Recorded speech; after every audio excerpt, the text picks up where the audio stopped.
Hey, so today we're going to talk about the best way to program strength and conditioning in the same session.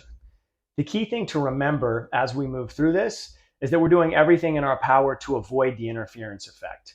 If you're not familiar, the interference effect is well documented and shows that combining strength and conditioning in the same session or the same WOD can produce diminishing returns. Of course, we want to avoid that and maximize the results that we can give our clients.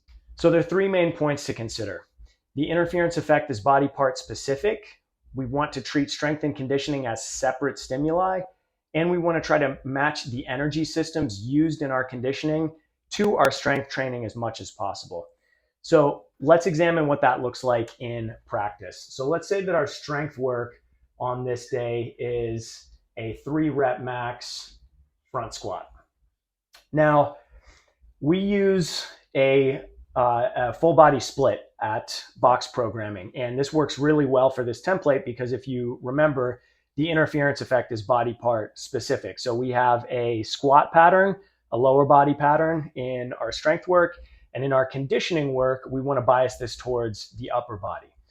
The second thing to remember is, as we said, we want to match the energy system demands as closely as possible. So this is a higher intensity strength piece. We want our conditioning workout to be higher intensity as well. So somewhere between 5 to 8 minutes is really going to be the sweet spot and give the best results. So let's call this an AMRAP 5.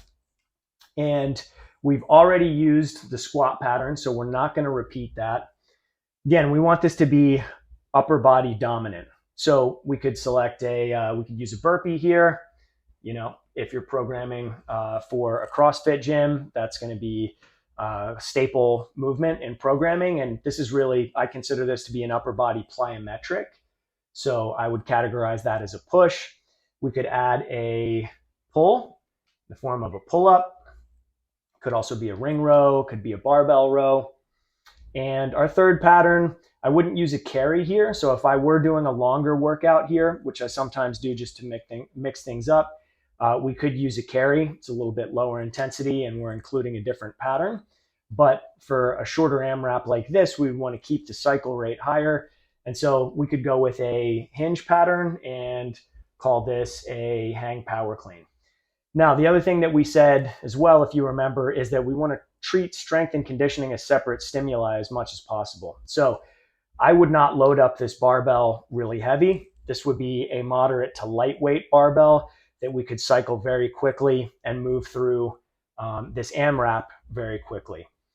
So those are the key things to consider when you're writing workouts like this. One thing I'll mention, I know that a lot of people are fans of doing a body part split. So we do a full body split, but if you do a body part split, the way that you would do this is focusing this on the lower body. And again, a shorter time domain is going to be better, particularly if we're doing a body part split. I wouldn't go long on that.